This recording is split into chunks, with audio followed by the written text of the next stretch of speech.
వాయిదా వేసినట్టు మార్చి 30వ తారీఖున రాష్ట్ర ప్రభుత్వం ప్రకటించి ఎన్నికలైన అనంతరం దొడ్డిదారున ఆస్తి పన్నులో భాగంగా ఉన్నటువంటి చెత్త సేకరణ ఛార్జీని వసూలు చేస్తూ కొత్తగా నోటిఫికేషన్ ఇచ్చారు. గతంలో సంవత్సరానికి 120 రూపాయలు ఉన్నటువంటి చెత్త సేకరణ ఛార్జీని ఇప్పుడు నెలకి 120 రూపాయలు వసూలు చేస్తూ సంవత్సరానికి 1440 రూపాయలు వసూలు చేస్తూ ఉన్నారు.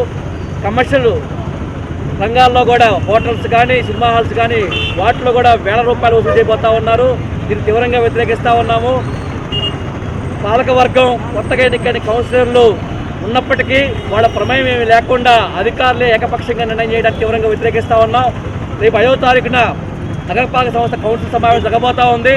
దానిలో ప్రజాప్రతినిధులకు ఎన్నికైనటువంటి కార్పొరేటర్లు అందరూ ఈ ప్రజలకు వ్యతిరేకంగా ఉన్నటువంటి ఈ చెత్త సేకరణ ఛార్జీలని నిర్ణయాన్ని వ్యతిరేకంగా అభిప్రాయం ప్రకటించాలని చెప్పి తీర్మానం చేయాలని చెప్పి డిమాండ్ చేస్తూ ఉన్నాం. ఈ చెత్తకు సంబంధించిన పన్ను ఏర్పాటు దాని మీద ఈ గుంటూరు నగరంలో ఉన్న ప్రజలందరూ కూడా వ్యతిరేకించాలి. అందరూ రోడ్డు మీదకి రావాలా. అపార్ట్మెంట్ వాసులు, ఇండివిజువల్ గృహ నివాస యజమానులు అందరూ వస్తే తప్ప ఈ ఉద్యమం సక్సెస్ కాదు. ఇది అందరి ప్రతి ఒక్కరి సమస్య. మరి ఇందాక మన వాళ్ళు చెప్పినట్టుగా సంవత్సరానికి 120 రూపాయలని నెలకి 120 రూపాయల నుంచి దాదాపు 1400 రూపాయల వరకు వసూలు చేస్తున్నారు. ఇంటి పన్నులు యథావిధిగా ఇవన్నీ వసూలు చేస్తూనే మళ్ళీ కొత్తగా వసూలు చేస్తున్నారు. కాబట్టి రిజిస్ట్రేషన్ విలువల మీద పెంచడం అంత దారుణం ఇంకోట్లేదు. కేవలం వ్యాపారం కోసం, ఆదాయం కోసం రిజిస్ట్రేషన్ విలువలు పెంచుతారు. ఆ విలువలతో పాటు విలువల్ని దృష్టిలో పెట్టుకుని ఆస్తి పన్ను పెంచడం అనేది చాలా దారుణం.